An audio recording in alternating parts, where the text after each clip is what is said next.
remedi.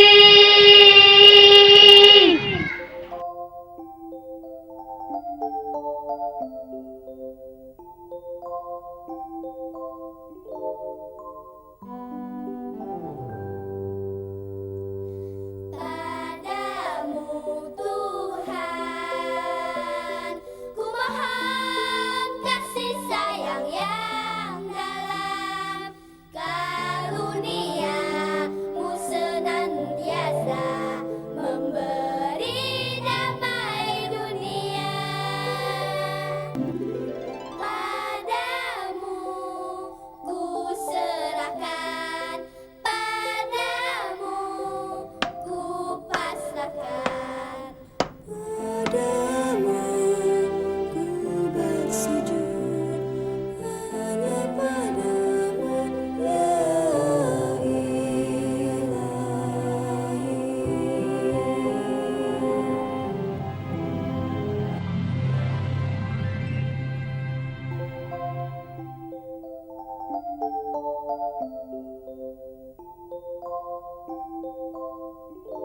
Aku seneng banget loh, nilaiku makin hari makin bagus tahu.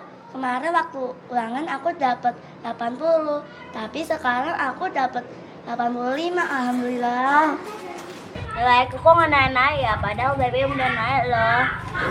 BBM? Apa hubungannya BBM sama nilai ujian? Jelas dong ada hubungannya sama BBM. Kalau BBM naik, semarga kan naik, jadi nilaiku harus naik dong. Oh, mungkin aja nilaimu udah naik, tapi potong pajak PPN 11%, pajak penghasilan juga naik tahu. Kalau nilai sampai ada pajaknya, itu BBM alias benar-benar merusakan.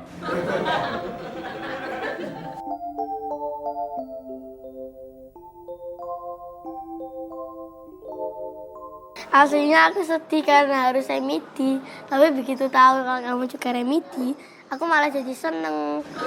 Wah, masa lihat temennya remedi malah seneng, nggak baik lah itu.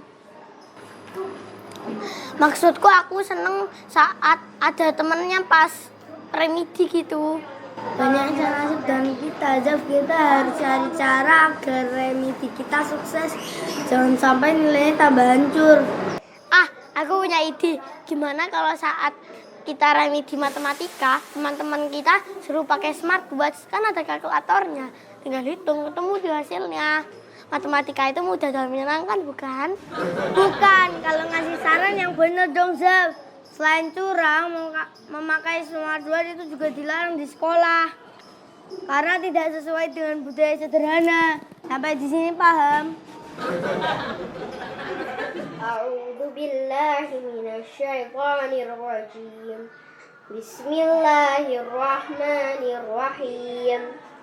Idza jaa nasrullahi wal fath wa ra'aitan nasa yadkhuluna fi dinillahi afwaja fasabbih bihamdi rabbika wastaghfir innahu kana tawwaba. Assalamualaikum. Shadaqallahu adzim. Waalaikumsalam. Silahkan masuk.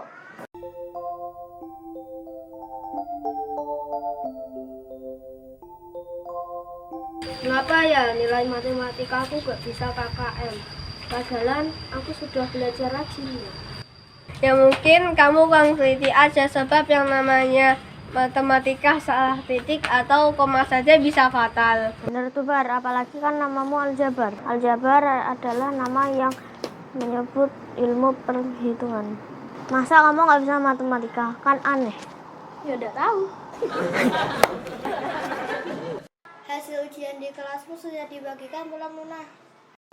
Sudah, aku simpan di rumah. Yang nilainya bagus-bagus aku laminating. Aku pajang di kamar. Masa laminating segala, emangnya sertifikat? Oh, jadi karena Ustazah Elsa lagi sakit, jadi hasil ujian di kelasmu belum dibagiin. Ya enggak apa-apa kan, enggak ada masalah. Aku cuma khawatir non kalau aku remedi, apa aku tanya Ustazah aja ya non aku remedi atau enggak. Iya nih, aku juga khawatir, siapa tahu aku remedi juga. Kita tanya ustazah aja yuk. Nggak usah, kata Pak Ustadz. Kita jangan sering tanya, saya remedi nggak? Karena pertanyaan itu secara tidak langsung menunjukkan kalau kita orang pesimis. Jangan nggak usah. Lah terus solusinya gimana? Solusinya bagaimana kita belajar kelompok, kita kumpulin teman-teman di teras sekolah. Terus kita minta bantuan Nuna untuk ngajarin kita. Jadi bagus. Yuk kita action.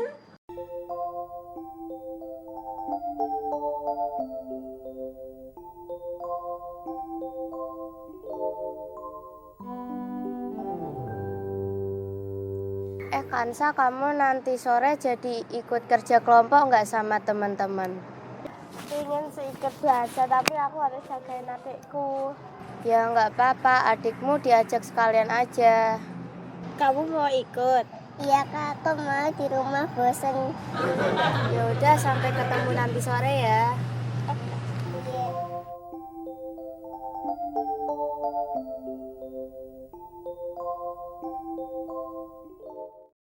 Adab membaca Al-Quran. Agar kegiatan belajar Al-Quran semakin berkah, kita perlu memperhatikan beberapa adab dalam membaca Al-Quran. Berikut di antaranya. Pertama, dianjurkan untuk bersuci dari hadas, memakai pakaian yang sopan, dan membersihkan gigi sebelum membaca Al-Quran. Aku tidak menyukai menyebut nama Allah kecuali dalam keadaan suci. Kedua, membaca ta'awudz ketika memulai membaca Al-Quran. Apabila kamu membaca Al-Quran, hendaklah kamu meminta perlindungan kepada Allah dari syaitan yang terkutuk. Ketiga, hendaknya konsentrasi dan berusaha merenungi setiap apa yang dibaca. Mengapa mereka tidak merenungkan kandungan makna Al-Quran? Ataukah hati mereka terkunci? Keempat, berusaha khusyuk, memusatkan hati hingga perasaan terbawa sesuai dengan apa yang kita baca. Sesungguhnya orang-orang yang beriman ialah mereka yang bila disebut nama Allah, gemetarlah hati mereka. Dan apabila dibacakan ayat-ayatnya, bertambahlah keimanan mereka. Kelima, berusaha membaca dengan benar, jelas, dan dengan suara yang bagus. Bacalah Al-Quran dengan tartil. Yang dimaksud membaca dengan tartil adalah membacanya dengan pelan, jelas setiap hurufnya. Ketujuh, tidak membaca terlalu keras sehingga mengganggu orang lain yang sedang salat atau yang sedang tidur. Orang yang salat tengah bermunajat dengan Tuhannya, maka perhatikanlah bacaan yang dia gunakan untuk bermunajat, dan jangan saling berlomba mengeraskan bacaan.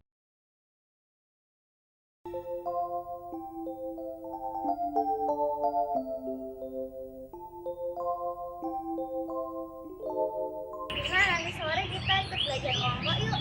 Gimana? Di teras sekolah. Emangnya boleh ya?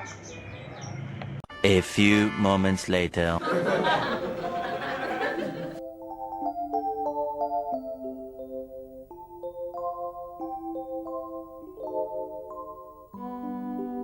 Maaf ya Bib, untuk kali ini kamu jangan ikut belajar kelompok ini. Nah, emang kenapa? Please ya, Beb, jangan. Emangnya kenapa sih? Akan ku laporkan pada mas ketua kelas. Aku harap kamu bisa mengerti, Bib. Aduh, mas ketua kelas, gawat Pak ketua kelas. Apanya yang gawat?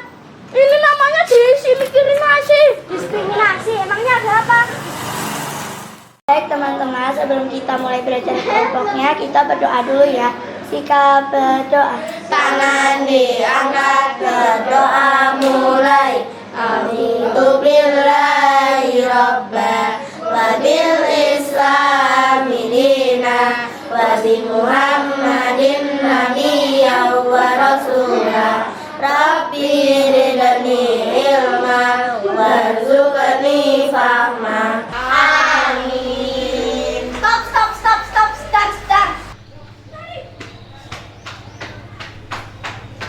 Saya mau tanya, ini kenapa Habib gak boleh ikut belajar kelompok ya? Itu namanya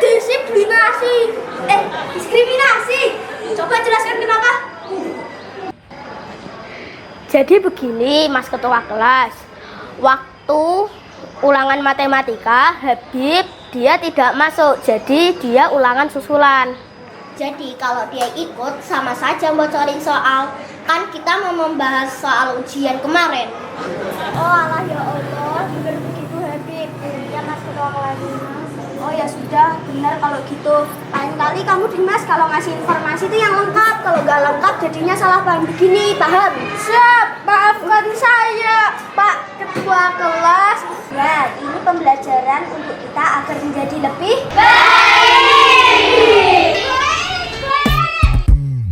Alif Bata Jimha Allah Tuhan kita semua Khoda Zai Sin Shin dari akar sampai miskin Alif Bata Jimha mari kita tingkatkan takwa Khoda Zai Sin Shin masuk surga yuk bilang amin amin amin Assalamualaikum, sadaqallahul adzim.